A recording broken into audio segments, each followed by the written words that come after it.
But anyway, back to ants.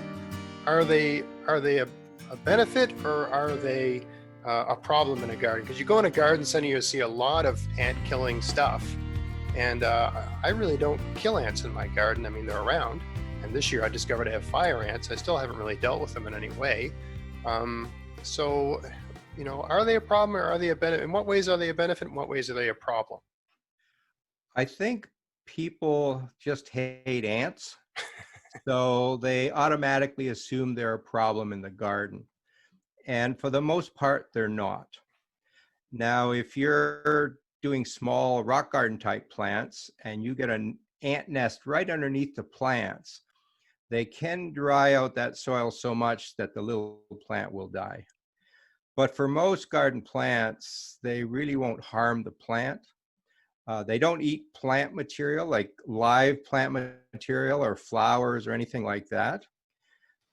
They eat dead material, so they go around the garden and pick up all the dead plant material or dead insects and take them back to their nests. So they're actually cleaning up your garden for you. They're gardeners.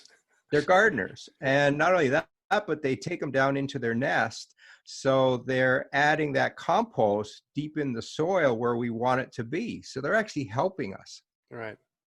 Their nests aerate the soil, which is good for the soil. So for the most part, they're good for the garden.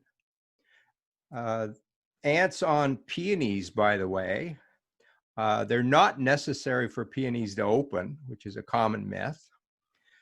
And the problem on plants like peonies is the ants actually farm the aphids. And so from that perspective, the ants are perhaps harming plants because we don't want the aphids on the plant. But for the most part, ants are fine in the garden. Now, you do have the exception of fire ants, which of course sting you and harm you. So you don't really want fire ants around. But other than that, I would say leave the ants alone. They're really not going to do any damage to your plants.